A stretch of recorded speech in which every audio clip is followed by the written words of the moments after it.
Hey guys, welcome back. So the final installment of our comparison series, our little trip down memory lane. We have the Ping G30LST. Yes, great a good driver. one. It's a really good driver. So many people at my club still play this driver. Yeah, Tons. I think you'll go to many clubs around the countries, and you'll see a lot of those in play. So this one's going to be even more interesting because we're comparing it against your driver. Yes, tough competition, and something that I've hit a million drives with. Yeah. The shape of them is wild. So I was last night taking the close-ups of them, and I had this one set down, and I thought, like, it's just a frying pan. Like, it comes down to a point back crazy, here, isn't it? And it's like a centimeter off the ground. It's crazy.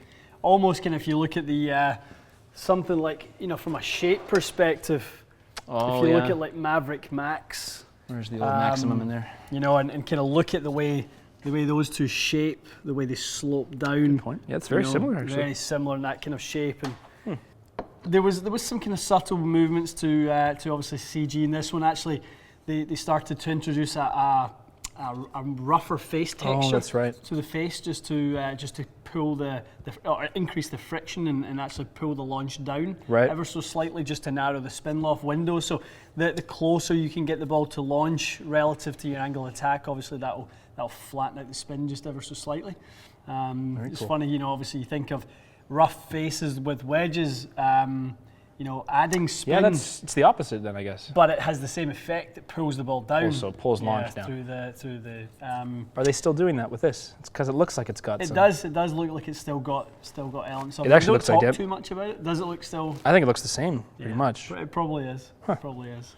Ping are very good with that. There's a lot of consistency to their work. Right. They obviously find breakthroughs in design and they stick with them, run with them for several years, and they become evolutions of one another. Absolutely. Well, I mean, that's really what this looks like. I mean, it's just a more refined version of it. Adjustability took quite a while for them, obviously, but they now have it. Adjustability took a while. With the weights, adjustability and the hosel took a long time. They were pretty much the last to do both of those things, but they wanted to get it right to the point where there was no trade-offs in the performance. I think that's fair. I mean, they've I don't remember the last time anyone was disappointed with the Ping driver, right? So. One thing we have to say is throughout this series, the only reason we've been able to do this series is a big thanks to the guys at Golf Avenue. Yeah, they really came through. We were joking almost like the condition of some of these for used drivers. Like, this thing looks like it's brand new. In the back of my mind, I've almost jokingly been waiting for you to hit one of them better than your own and go, I might just I'll keep send it. the boys a check. Well, like the 2016 M2 was like a little bit close. I know. A couple swings I made with that, I was kind of thinking about it. But 10.5 in that, set one open. It'd be so nice. But anyway, yes, thanks to those guys because this basically made this series possible for us. It really great. Absolutely. All right, let's see G30LST.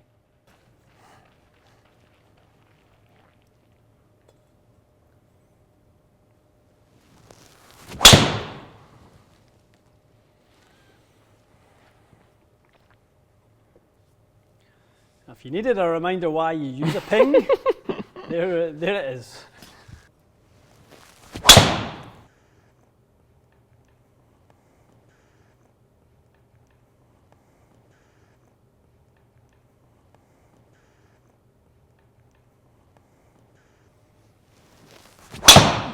Yeah, it feels good.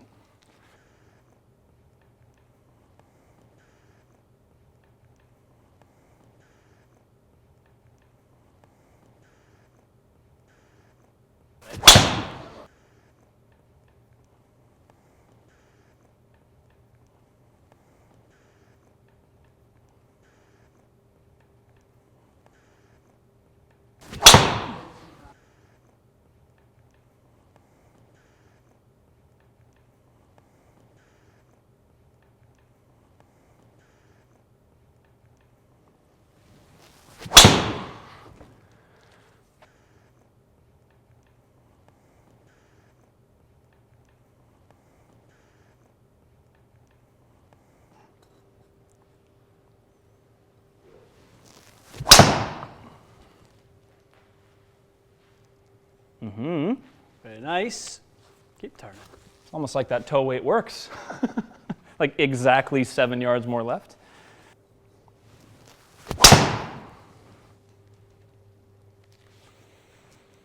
Yes. Nice.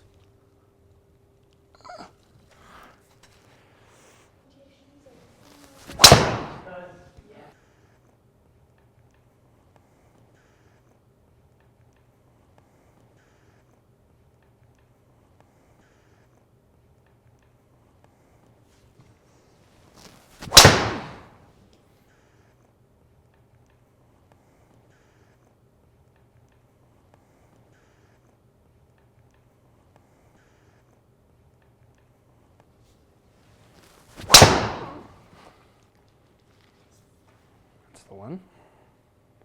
Why is my line crooked? I don't know, but it can stay. Ah! Start the video again. That was a straight ball. You ruined it. What happened?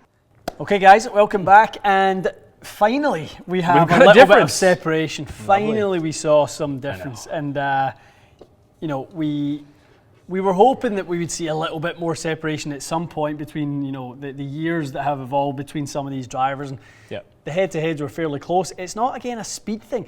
No. I would say the biggest trend we've seen is the launch and spin management. Separation, basically. Yeah. They've done a much better job at being able to get that CG in the position where they 100%. Want it to influence the dynamic loft to create enough launch.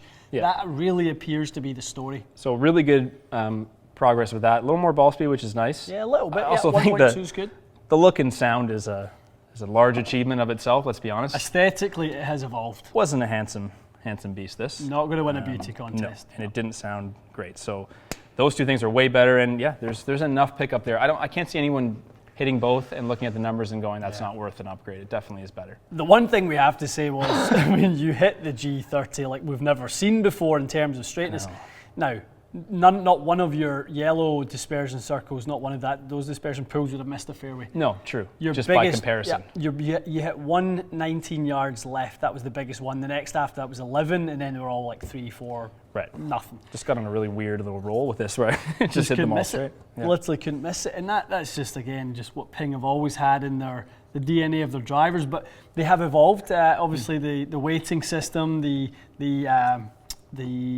adjustable sleeve, the loft sleeve has evolved to the flat settings. So, that's right, yeah. You know, there's more to it now. You've definitely got way more fitting options. There's no way you would have as easy a time fitting G30 as you would this. You can go 3 weights here and 8 settings here. I think that is probably my biggest takeaway from this whole test is that we have more fitting options, even if it's, you know, Maverick versus Rogue. You know, we have just, I think the Rogue the three Maverick heads are just 3 better heads to work with than the 3 Rogue ones. Yeah, it's a better complete package. I think it's a much better set of 3 heads overall. So I think the evolution doesn't always lie in one singular product. It can lie within a product line. Very, very good point. And they've all kind of done that. TaylorMade now has 3 drivers. Yeah. Callaway has 3 drivers. I know Ping has had 3 drivers for quite a while. But it's a nice trend. I mean, Titleist has 4 drivers at this point. And it's just better. I know. Again, I've said it a few times. It's not good for the manufacturer. I'm sure it costs a lot more money. Yeah. But for you buying, you just have a way better chance of getting something good for you. Yeah, exactly. Nice. Okay, so test complete, and it was fun. It's a fun little series. Yeah, I think if we probably shook out all the numbers, I think actually your driver would probably have came out. Those numbers, I'm looking at 314, 339.